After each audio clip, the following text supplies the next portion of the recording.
In case you missed it, here's a clip from episode 2 with Lillian Jorgensen, who is my mother and one of Long & Foster's top realtors.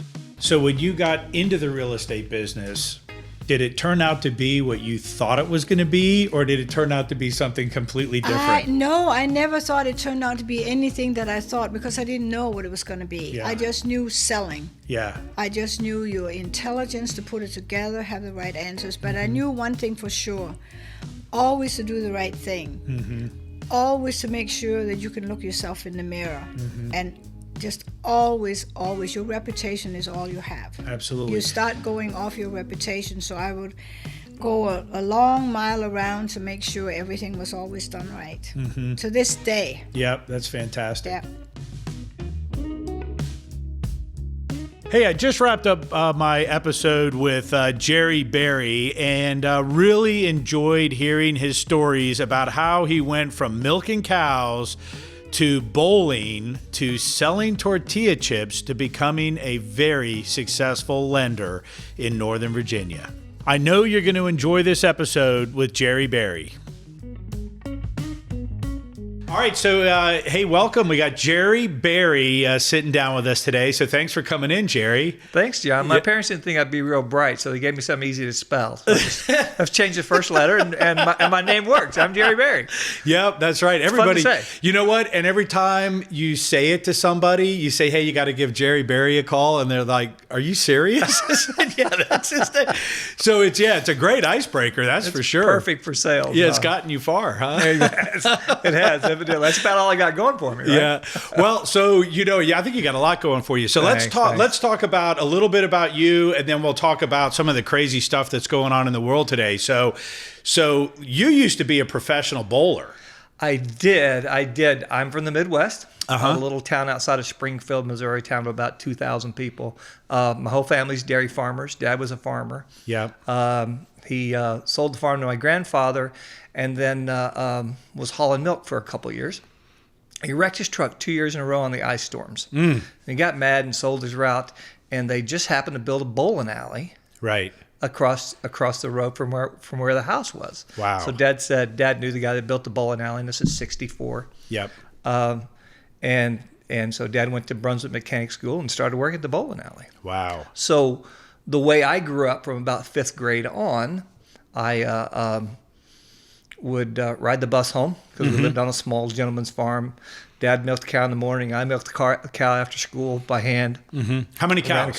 One cow. One cow. Okay. Just enough for us. We always had hogs and chickens, and we run a couple of calves on it to feed the family, obviously. Right. So I'd ride the bus home, and then I'd ride to town with Mom, and Mom and I would run the snack bar. Yeah. During the leagues. Yeah. While Dad ran the bowling alley, and that's how I grew up. I pretty well was in a bowling alley every day, with the exception of a few weekends maybe, from the time I was in 6th or 7th grade on until I was about 25. Wow. Yeah. Wow. Yeah. So how did you transition from, so first I'm just going to, let's talk about the farm for a second, because you surprised me with that. Just a gentleman's farm. That's why I'm so proud of yours. Yeah, I understand. But there's a lot of work to do on a farm. I mean, so you came home from school every day and you had to tend to the animals. I mean, that probably, how did that contribute to your work ethic today? I mean, that's, Well, I mean, all my mother's family are all dairy farmers, and that's 7-day-a-week job. My dad, his younger man, had a dairy farm also. I was too young to remember all that, but I mean, that's just kind of what you did. Right. Again, when you're running a bowling alley, it's 7 days a week. There's no time off associated with that, and that's pretty well what I did until I was about 25 years old. And so I guess you just learn. I mean, going to high school, even in the summer when bowling was slow, we hauled hay. Yeah. And that's a lot of hard work. Yeah, it is. Yeah. Dad worked every day, never complained about it. So I don't think any of the rest of us ever complained about it. So, the funny thing is, because I sat down with my mom here a few weeks ago, and I chatted with her and about how she grew up and all that. And from the time she was 5 years old, she would work in her parents' store They had Sure. they had a grocery store, and she had the same thing. And then when she went to school, she would come home from school and she would go to work. And it's just, I mean, it's an interesting parallel now that you bring it up. Right. You know, just having to work when we were young to support the family with whatever it was at the time. So, all right, so let's go to the bowling. So how did you end up getting into the professional bowling world?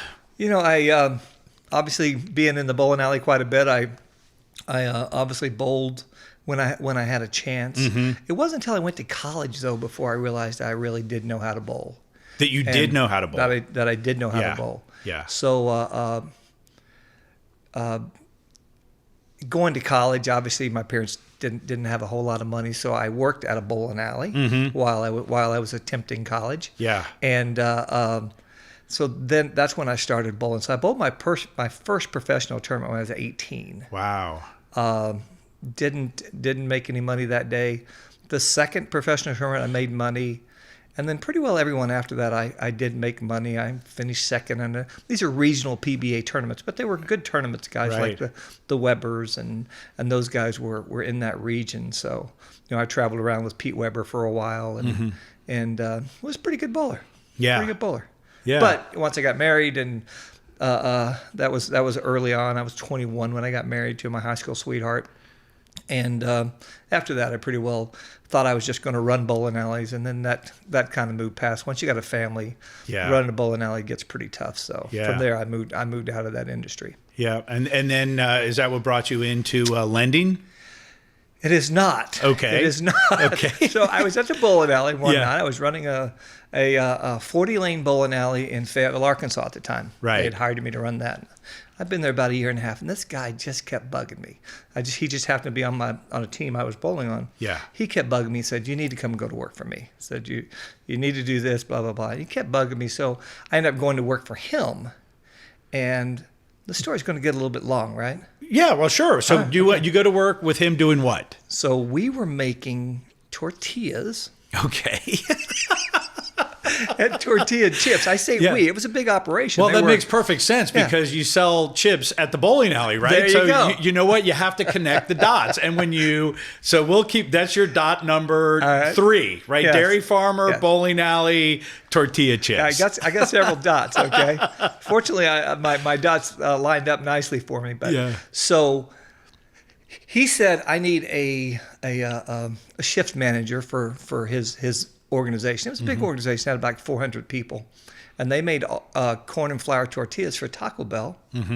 Sold them to PepsiCo's delivery system up and down the Midwest there.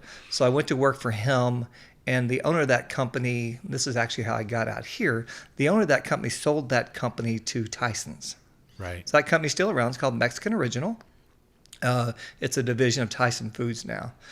So the owner of that company started consulting, and that's actually how I got out here to the East Coast, where we are now. I came out here to show a guy how to make tortilla chips. Fried tortilla chips. They were good, too. Yeah. They were good. Yeah. And then, so how long did you do that for? Probably a total of about 5 years. Okay, that's a good long time. In that industry. Yeah. Because I was with Mexican Original for probably 3 before we started consulting. And then another couple of years, I was in Tampa, Florida, Toledo, Ohio. And then I ended up out here showing a guy how to make tortilla chips. Gotcha. And then met my wife and my second wife, if I can say that. Sure. And then decided this is where I was going to end up. Yeah, makes perfect sense. Yeah. So what was next after tortilla chips? After tortilla chips, I was getting married, and a friend of my wife's family said, "Hey, I need a finance manager for my car dealership." Okay. So which car dealership? If you want to say. It was down in Warrenton. I helped Joe Jacoby open up his dealership. His dealership. Jeep dealership down there. Right. Yeah. But the first dealership was actually Rick Hunt Ford, which is no longer, that's Sheehy. Sheehy bought him out 10 years or so ago. So I was a business manager for Joe Jacoby. And then during that time, another friend of the family said, you really should be doing mortgages. He said, I think you do really well. He said, if you're any good at all, I bet you can make $75,000 a year. Yeah. And coming from the bowling alley in the Midwest, and right. That's real money. That was real money at the time. Yeah. So yeah, that's how I got in the mortgage industry. I started the first business day of 1994. Okay. That's a little while ago. 1994, 26 years. Wow. 26 That's a years. long time. So you've seen a lot of changes in the industry. Yeah. You've been through quite a few cycles, I would say. Absolutely. Yeah. I remember driving around in my old Volvo with my bag phone and calling on real estate agents like you and talking them into giving me loans. Yeah. The bag phone. You're the second person to bring up the bag phone. Yeah. I remember my first bag phone. Yeah. Got stolen out of a car in Chantilly one night. Yeah. And we were lucky going to technology, because we'll talk about that in a minute. But you were lucky if you could get you were supposed to get like an hour of talk time on a fully charged bag, but you never really got that. You were lucky if you got about 20 or 30 minutes once you unplugged from your car. You had some quick calls on those things. And we had the beeper too. Oh Don't forget the pager. Yeah, because the pager was our lifeline. Yeah, I think I almost like the pager better than the mobile phone, because the pager, somebody would basically page you, but then you could call them back when you had a moment to speak. It wasn't like the intrusion like the phone is now, where the phone rings and you're just constantly if you don't answer it, you're grabbing it all day. Yeah, I remember the pager. Well, the other thing about the pager too, if you wanted to go on vacation, you give the pager to a friend. Yes. And then you actually could take a little time off and not feel like you were doing something wrong. Right? Yep. And if you were any good at what you were doing, your friend was always very eager to give the pager back when you returned. He always was. Yeah. So let's talk about lending and finance. Okay. So what are So tell me about, how did you get started in lending, and how did you get your first customers? And I think one of the things I try to do on every one of these episodes is, want to talk to the folks out there that maybe are thinking about getting into the sales field or getting into lending or getting, what kind of things did you do to get started? Because I know things have changed, but the fundamentals, I think, are always there. Right? Yeah. The fundamental things that you have to do to get started and succeed don't change. To build those relationships can be tricky. Yeah. Currently right now, probably even a little more tricky, since you don't have that one-on-one relationship with a lot of even the agents you talk to. You're talking to them over the phone, so it's probably even a little bit harder right now. You're saying because of the COVID situation? Because of the ability not to go out and have lunch and meet people and get to know them. But I knew a few people from being in the car business. That is a great segue. It is. And I knew numbers pretty well. Numbers have always been pretty good to me. Probably goes back to keeping score in the bowling alley, right? Right. As long as it's not over 300, I can probably add it up pretty quick. Yeah, 300 is your favorite number. Exactly. So, that was always pretty easy for me anyway, the whole math. Yeah. So by the way, for the folks that may not know, 300 is a perfect score in bowling. It is, yes. So that's the significance. 12 strikes in a row. Yeah. All in the same game. In the same, right. That's important. And somebody has to watch you do it too. Yeah. Doesn't count if nobody sees it, right? Right. Yeah, exactly. So relationships, car business, and so you start out. So I knew a couple of people. Actually, I had some people wanting me to get in the real estate side of it at the time, but I'd already started the finance side. Yeah. And I knew I didn't want to, nothing against the car business, by the way. Right. But I knew I didn't want to stay in the car business. But I would recommend everybody to sell cars for a year to learn how to be a salesperson, learn how to talk to people. Well, it's funny. That's where I got my start as well. I started out at Coons in Falls Church, and I recommend that exact same thing to many people. It is a great experience to get on the front line with the folks that way.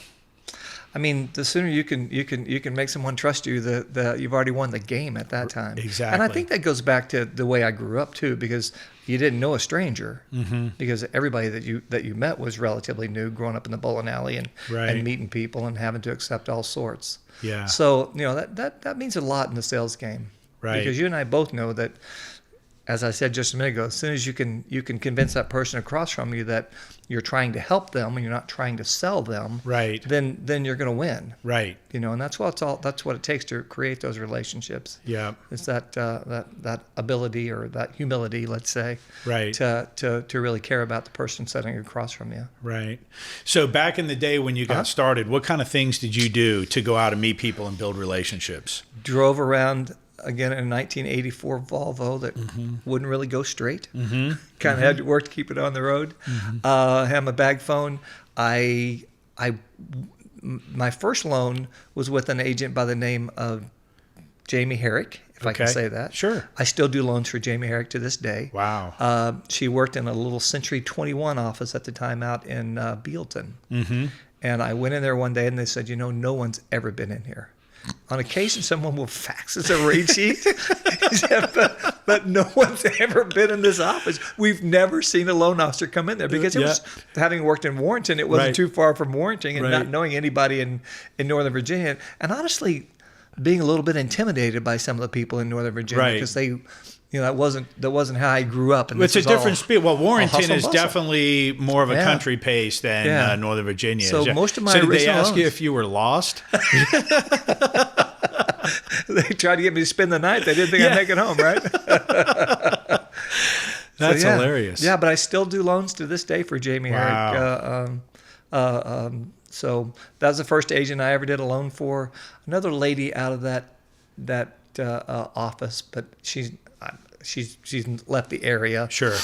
Since then, of course, I've been doing this for a long time, so a lot of people have. But but I just drove around to real estate agents, real estate offices. Right. Walked inside and started talking to people and say, this is what I can do. As soon as they trust you, they're going to give you loans. And then as long as you perform, as you well know, John, as long as you perform and that client that you're performing for is happy with that performance, then it's going to grow because, correct me if I'm wrong, but really all you want on your side of the business is for that transaction to happen without problems. Exactly. And for that client to be as happy with that lender as they are with the services you offer, because you've had to work hard to make that client yours also. Right. And now that lender shares that client. Right. No, you're exactly right. So it's the realtor lender relationship and the builder lender relationship is really it's really important because you don't want to do all that work on the front end and then have things go sideways on the lending side. That's for sure. Yeah, that's exactly for sure. Right. So how many people, thinking back, do you think you had when you were out there kind of, I say beating the streets, right? Spending shoe leather, whatever you want to say.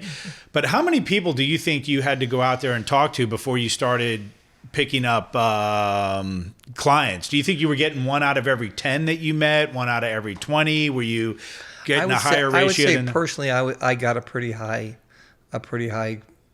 relationship rate from the people that you actually got to spend time with. The more there were people that I never ended up getting loans from, but as a rule of thumb, I caught on fairly quick with that group of people. And you don't have to, and for you guys getting in the business, new in the business, you don't have to have that many good agents to be successful. The truth of the matter is you get 2 or 3 good agents, people that are actually selling a few homes a month. That's a career for a lot of people. It really is. And as I said before, if you do a good job, that particular agent's going to recommend you to other agents they walk into, because the reason they're successful is because they do the right things and other people look up to them.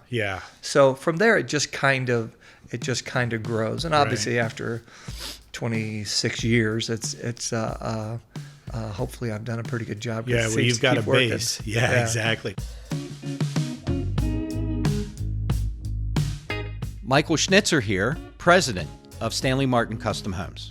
During these unprecedented times with COVID, we offer virtual platforms to bring our customers through the process safely. These are the same processes we've used for years with our overseas buyers. To learn more about our processes, pricing, and floor plans, please visit us at webuildonyourlot.com. That's webuildonyourlot.com.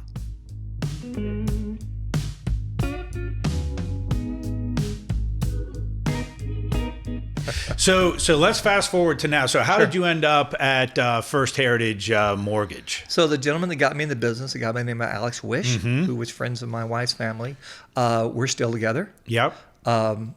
We took over a company in 2000 called First Heritage Mortgage, October of 2000. There were 5 of us. Now we've got a couple hundred people working for us. That's amazing. And we've got some really, really great relationships. Yeah. Relationships like the one that you've got with Stanley Martin, we've got also. And then several other builders that we have relationships. And that's really helped me tremendously, being able to have those builder relationships. One thing it does do, one thing I think First Heritage is really good at, because we do meet with the client today and settle a loan 9 months from now or 6 months from now. Right.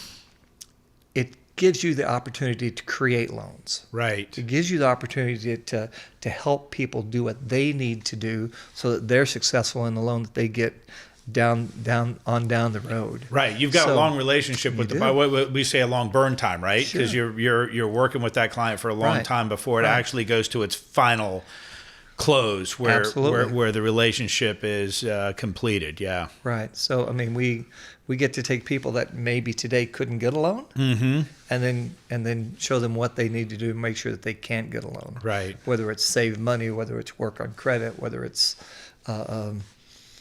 work more or those kind of things. I mean there are things that we can do to help them qualify for the mortgage once it gets there, and that's really gratifying, and that creates some really good clients down the road too. Yeah, no, it does. It does. Well, there's a lot of folks that we've sent your way that still talk about you and the service you provide. Thanks. Yeah. So what's your favorite part about your job now? So you started out 5 of you, Alex, and 3 other folks. Right. And now you've got a couple hundred folks over there at First Heritage Mortgage. So obviously your job responsibilities have changed over the years. So what do you like most about what you're doing now? I still originate. Yeah. So Alex got out originating, but actually only just a few years ago, because that's what we've always been good at. So I still originate. And then I try to help other people originate. So I'm more on the production side, the origination side of the operations. Right. Alex and a couple other people, obviously, that care of the actual day-to-day work and seeing all that part of it. So I don't have to get too involved in that. Right. But I do train loan officers, help loan officers with problems and make sure that everything goes smoothly as far as the loan officers are concerned. Right. So from a training perspective, what kind of training are you, is it coaching, personality coaching, or is it training, technical training? It's more so technical training. Okay. It's more so technical training. Making sure they get because I still originate. Right. I don't really just train, because I do originate, and I have a great team of 5 people total, counting myself, that originate my loans. Right. So that gives me time to help the other loan officers. But it's more so just training them on how to do things. Yeah. Teaching them on how to use products properly. Right. Guidelines, that kind of stuff. Yeah, and that's always changing too. Yeah. So let's talk a little bit about COVID and how is the whole situation. 2020 has just been a bizarre year. It's funny. We're actually recording this up on the main level of a home, and we spent most of 2019 building a state-of-the-art recording studio that we can't use because we need more space and more air, and so our whole plan changed on a dime. But how has COVID affected you? And it's really, another thought to throw out there while you're answering is it's kind of a bizarre situation, isn't it? That we have a pandemic, the whole world is shutting down, but we're so busy in our industry. It's insane. It's like it's a divergence of logic almost. Exactly. Yeah. With technology that had already been in place, we had already seen the ability to not have to be in the office as much, with laptops, cell phones, all that technology. So we already had loan officers that really didn't come into the office that much. Our production staff, the processing team, the underwriting team, they all pretty well stayed in the office together. Right. But even then, just because of size, we would have a good underwriter move to Florida. We had a good underwriter move to California. Right. We didn't want to lose them. Right. So because of that, we would let them work remote anyways. Right. So we'd already realized that we had the technology to do some of that. Yeah. So other than having to purchase a lot of equipment and set people up at home, we didn't have to make a big shift. Now the person at home had to have good Wi-Fi. Yeah. And there was the expense of us giving everybody basically another workspace, which right. is with the type of work we do, you need 3 monitors. You can do it off one laptop, but you need to have several screens open to look at the stuff that we have to look at and to keep up with everything. Right. So, there was expense associated with that. But as long as the person had good Wi-Fi in their home, with VPN these days and the origination softwares that we use, as long as you've got that, you can kind of do your work from anywhere. So we did learn a good lesson in that we don't all have to be in the office. I do 2 conference calls a day. So 9 o'clock every morning. With your team. 9 o'clock every morning we do a video conference with the 5 of us on my team, making sure that we know what everyone needs to be doing that day and keeping who needs this help, right. What help does our processors need, those type of things. So we do that call, and then we have a 2 o'clock call, the management team. Yeah. Myself and 7 other people. Wow. That we do a management call. That's pretty intense. At 2 o'clock every day. That's pretty intense. Yeah. It used to be you could walk down the hall. Yeah. Right? Yeah. And answer questions or bring up ideas and those kind of things. So I think actually, this is going to be surprising. I think it's actually helped. Yeah. Because before, as a management group, we didn't set aside 45 minutes or an hour a day to talk to the other managers in the group. Right. Figure out what we needed to do as a group to make things smoother. Now we do. Yeah. So I actually feel like our management team has operated better because we're having to have this 2 o'clock call every day. I know it certainly has helped relationships and understanding where that frustration is and where this frustration is, right. Between processing and underwriting and all those things, right, and origination. So, yeah, it's actually kind of made us more efficient on a management group. It would be nice to have all those people back in the office. And you're exactly right. We've been so busy. Most of our efforts have been making sure that we weren't too busy and that we could. I think we've hired. Don't want to throw the wrong number out there, but I want to say about 40 people in the last 4 months. Wow, and we're crazy. Looking to hire some more. That is crazy. So, yeah. As you know, we're growing pretty rapidly. We're now lending. We have offices from South Carolina through Maryland now. Yeah. And we have some other growth that continues to go on that you're kind of involved with indirectly too. So it's been wonderful. Yeah. Absolutely wonderful. Yeah. What about the intensity of the workday? Do you find, because I used to spend a lot of time in the car, I would go to a meeting, I would drive, I would go somewhere else, I would drive. Now I was on the phone, with clients and staff and the team in between, but I feel like I have very, very little downtime during the day now. It's one meeting after another, and you're Zooming in or your Microsoft Teams or Google Hangouts or whatever it is. And the level of intensity that I live with now is probably double what it was pre-COVID. Are you experiencing any of that? I can certainly see that. I know now. There for a while we're back in the office pretty well now. At least several of us are. But that's really only been over the last 3 or 4 weeks, right? Right. I know when I was not leaving the house to go to the office that my inclination was to get up and get on the computer. Right. Right. So you didn't have that, even that 25 minutes it takes you to drive to the office. To wake up. That's a little bit of downtime, Yeah, it is. Yeah. case in point, I've always been pretty good about working out, although it doesn't really tell, but I've always been pretty good about working out. So I would go to leave my house at 6 o'clock, be in the office at 6:30. Yep. Had a gym in the basement, work out for 45 minutes, be at my desk at 7:45 every day, religiously for the last 5 years. Right. I haven't worked out since COVID started. Wow. Because what I found, and I do actually have the ability to do that at the house, but what I find is that I would get up and go get on the computer. Yeah. And once you're sucked into that, then you can't pull yourself away. Yep.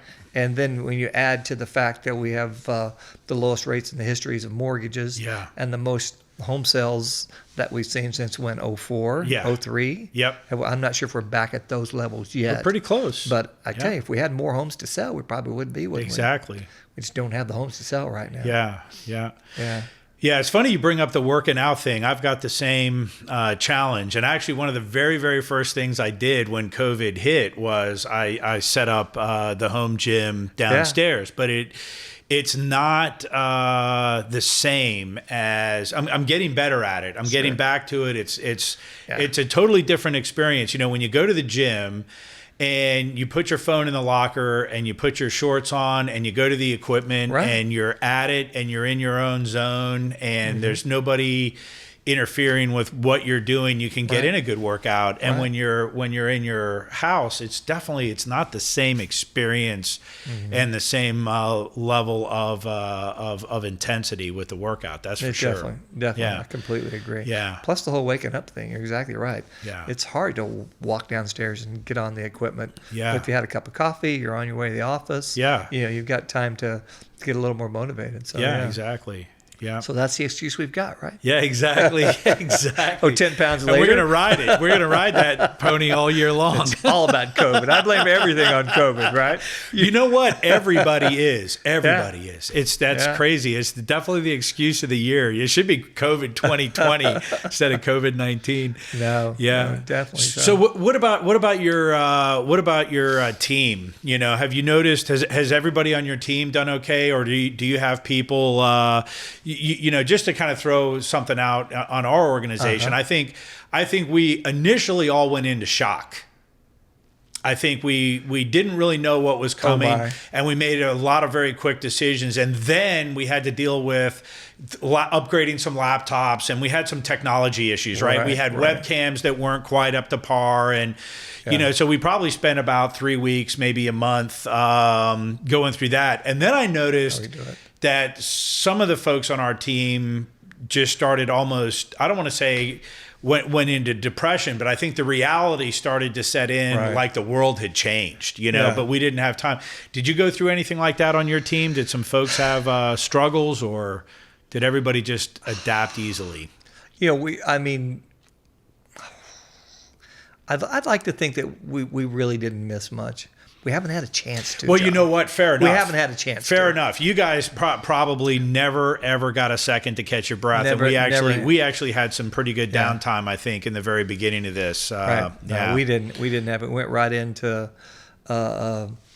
rates dropping to all-time lows just about we're talking about March, right? Yeah. February and March when it all started, rates were already low at the time, so we already had a lot of business, and then you drop into where rates are just amazing. Yeah. And then they just kind of stay there, and all indications are they're probably going to stay there for a while longer. Yeah. So just a great time for anybody being in the real estate industry, whether we're selling homes or whether we're financing homes or whether you're a client selling homes or buying a home. Right. Couldn't be a better time to be doing that. Totally agree with you. Tell you what, it's a real nice relief to see people finally making a little bit of money on the homes that they purchased a few years ago. Yeah. Because that's what was missing for a long, long time. No, I agree with you. Going up to 2004, if you owned a home, you'd made some money on it, and you could move into that 4-bedroom house instead of that townhome if you wanted to, because you had $100,000 to put down. Yeah. That was missing for a long time. No, that's true, and it's coming back. Yeah, we're going to get some more price appreciation, I think, also. No, I completely agree. Good. Completely agree. Good.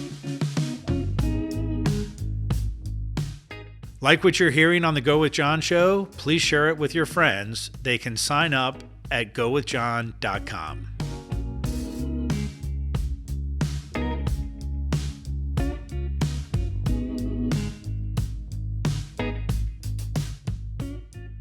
So let me shift gears on you. Okay. So any We're not going back to Bowlings or cows, are we? No, I mean, no. Cows. We've moved on. But you know what? It's so funny. It's just so funny. I actually sat down a few years ago and chatted on microphones with a dairy farmer out in Shenandoah County, and she spent her whole entire life milking cows twice a day, 2 a.m., 2 p.m.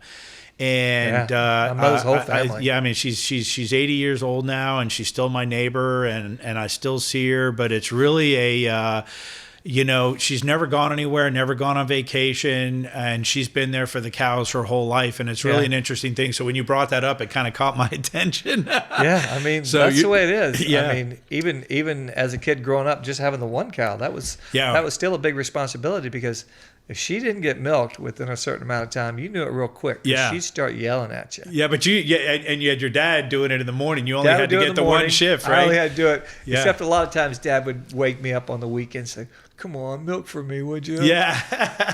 And most of the time I got up and milked for him. So on those days we'd trade, and I'd do it in the mornings. Because he wanted to stay in bed. But, no doubt. I don't blame him. Yeah. Why have kids if you can't shed some of your responsibilities on them, right? I hear you. Yeah. I hear you. Yeah. So any challenges or any obstacles that you hit along the way that you feel like you can chat about, and maybe how did you overcome them? Did you hit any struggles along the way?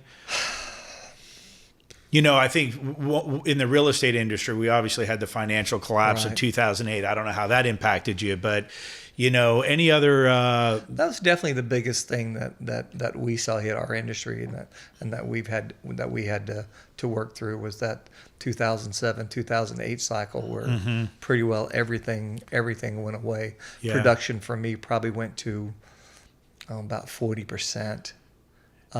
Fortunately, my production that was still a great living for me, so I wasn't too concerned about that. But that was definitely tough, and there were definitely times when you didn't know if the company was going to make it. Yeah. You got all this overhead, you don't have a lot of business. So that's a pretty stressful situation. I've been in that boat a few times. Yeah. It's after 9/11, I had some challenges with my marketing company. It was really tough to get through that, and that's a hard. Yeah. And we sit here and talk about it for 5 minutes, but when you're living in it, you're talking about going to work every day. When we went through that cycle, Mike Schnitzer and I were in the office pretty much 7 days a week. Yeah. We were in there with clients on weekends, and solving problems and working through.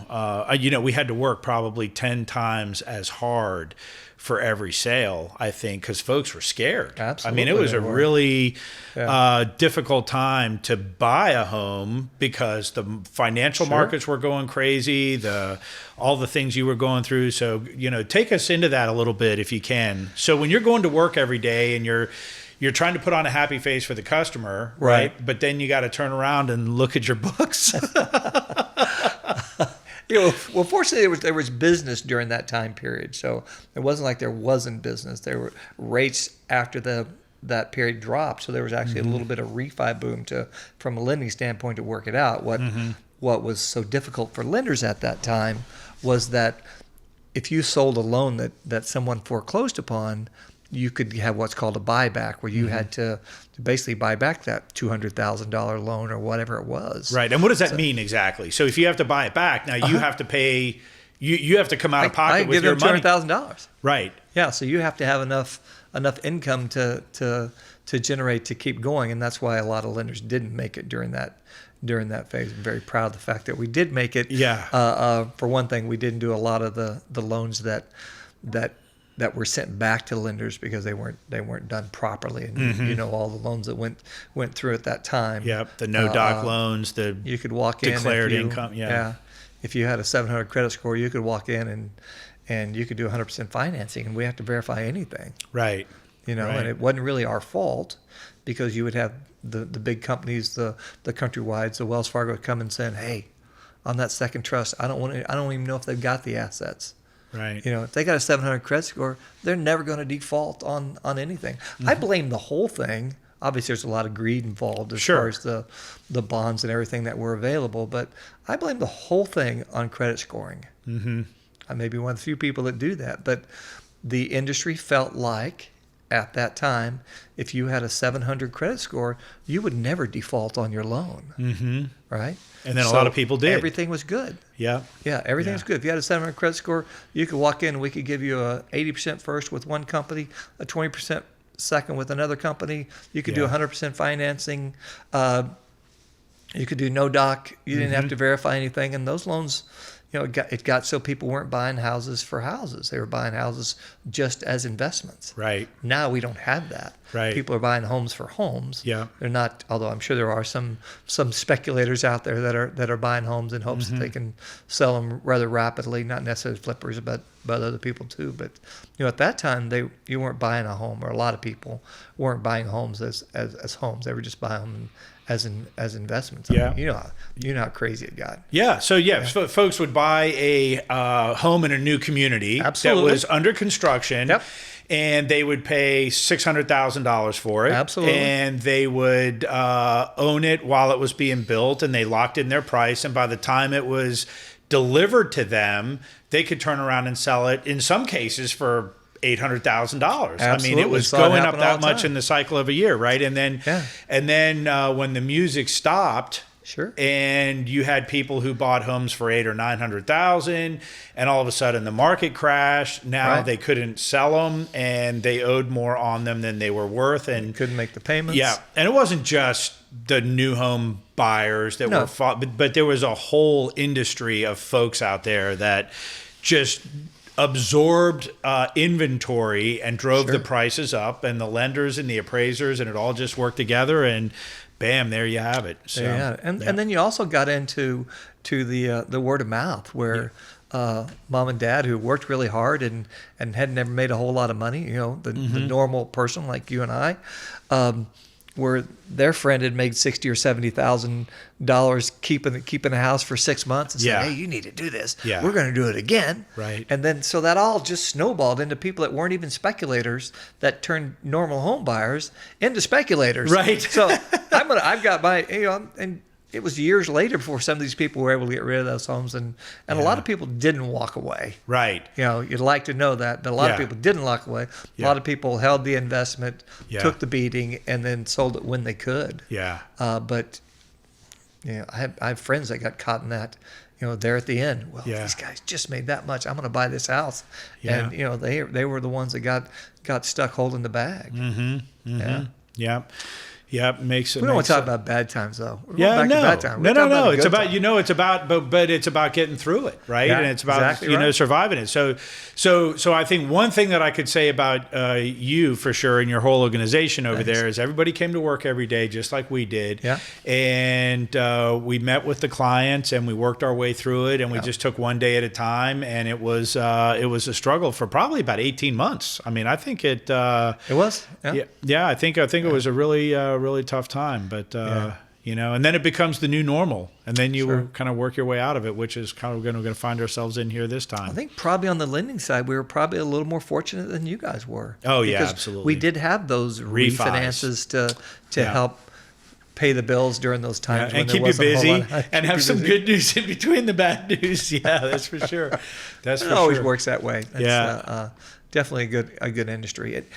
The thing that keeps me doing it, John. Yeah, tell me. Is I really genuinely like that person that I get to meet on the phone, and I've gone to trying to set up phone calls with. That's fun. Yeah, it's fun getting to know somebody and learn about them and find out whether you have something in common or not. Exactly, I agree with you. That's what does it for me. So we pretty well try to.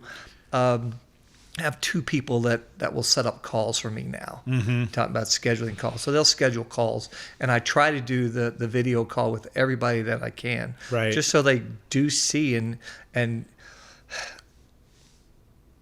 again, if you care, and I feel like I do care, if you care about that person that's sitting across the desk from you, then they know that. And that doesn't come across if you don't get to meet them. So I think that's very important. But I really, really thoroughly, I'm not just making that up. Of course you're not. I enjoy that. I enjoy that. And you know whether that person across from you does enjoy that or not. Right. Well, you can't be in this business and not enjoy it. I mean, you're talking to, I mean, we're you and I are probably talking to, I mean, you're probably talking to more people than I am at this point, but you're probably, how many people a day do you think you meet? New people? New people a day? Yeah, or a week. Yeah, let's say 5 a day. 5 a day. So you're meeting 25 brand new people that I probably talk to. Yeah, and then you probably have how many 2 or 3 or 4 conversations with them over the course of So that's 25 new folks a week at least. And I think I'm solidly doing about 3 to 5 a day. Yeah, I bet we're probably about the same on that. Yeah, it's definitely a grind for sure. You're right. If I firmly believe that's the big trick to sales is not selling anything, and you know that. Yeah, exactly. The big trick to sales is helping people seek achieve, first to understand, achieve what they want to achieve. So. Yeah. So, do you have any advice for the folks that might be listening? So, about being a lender, about being a dairy farmer, about being a bowler. You know, any words of wisdom, any messages for for the youngsters that might be listening out there that are wondering what to do with their lives? Do I go to college? Do I not go to college? Sure. Did you go to college, by the way? You did. I went for a little while. Yeah. And then I decided I want to be a professional bowler. Right. Yeah. How many years of college you go to? Yeah, I just went to 1. Yeah. So at the time that you left school, were you scared? Were you like, am I making a big mistake here? No, because I was working at the bowling alley, which is all I'd ever done. So you were good. You know, I mean, that's all I ever done. I had a lot of experience in that, so I wasn't worried about that. Right. And I'd always thought that I wanted to own a bowling alley, and that would probably be where I ended up. Dad never owned his; he just worked at one. Yeah. But did you ever regret not going to college, finishing it out? No. You know what? I never did. Yeah. I never did. I didn't go to college either, and I don't regret it either. It was not my space at the time. Yeah. I think it actually made me better, John, because I had to work really, really hard. Mm-hmm. You know, when I was in the tortilla industry. Let's talk about that for a minute. Yeah. I mean, you're at the plant at 5 o'clock in the morning. Yeah. And you're trying to get 100 people to do things they really don't want to do. Yeah. You know, for the next 8 hours. Yeah. Because you're running that particular shift. Yeah. And none of the work that they did was a lot of fun. Mm-hmm. So that was really hard work. The bowling alley was 7 days a week. The car dealership, same thing. You know, that was 6 days a week at the time. Yeah. So I have to say that mortgages is by far the easiest job I've ever had. Mm-hmm. And obviously I've been doing it for 26 years. So but I think there are some experiences that young people need to have to develop the work ethic necessary to make any type of sales position work for them. Right. A lot of people can have that ability to connect with people and create those relationships, but you still got to have the work habits to make the rest of it happen, because there's still a lot of other things in there. It's not just about meeting that person. You got to be able to perform once you've done that.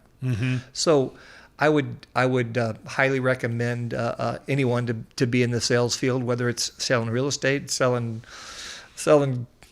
mortgages, whatever they're selling. I mean, I think that's a great way, because you and I both know we reap what we sow. Absolutely. Yeah. So absolutely. If you work hard, you're going to be successful, guys. Oh, I totally agree with you. Absolutely. I totally agree with you. You just got to work hard at it. Yeah. Yeah. So college is not for everyone. That's for sure. You know, and if it's not for you, find your own path. Exactly. Right. Cut your own path and. But yeah, I agree with the work ethic. I think work ethic is everything. Mm-hmm. I think that's the one thing that all the successful people that I meet along the way, the one thing they have in common is they've got a strong work ethic. You know, some folks took the college path, some folks didn't. You know, some folks are entrepreneurs, some folks are doctors, some folks are lawyers, but they all work hard. Well, they had to work hard to get there. And even if they did stay in college, you start talking about some of these other professions, you had to work hard to be able to do that profession. You start talking about doctors and those kind of things. A lot of people went through college and just breezed through. They didn't have to work hard, or they didn't have a goal. So, I mean, if you have a goal, and to reach that goal, you need to go to college, then I highly recommend that. Absolutely. Well, no, there's no question. Yeah. If you want to be a doctor or a lawyer, you got to go to college. Yeah. Or if you want to be an engineer or absolutely. Yeah. Right. But if you don't know what you want to do, I can't necessarily say the college is the right place for you. Exactly. Maybe the first couple of years, but then if by then you haven't found your special purpose, then it might not be for you. Yeah. There's a lot of different training programs out there folks can get a hold of now. I hear you. Well, Jerry, anything else you want to add? I think I've added quite a bit. I think you have too. It's been a fantastic conversation. You did great. Well, listen, so we had Jerry Berry here today with First Heritage Mortgage. Fantastic conversation. Thanks you for sharing your story with us. And we'll have some information online so the folks can find you. And again, thanks, Jerry, for coming in. It's a pleasure working with you, John. John always has been. And I look forward to the future. Me too, Jerry. Thank you. See you. All right. Take care.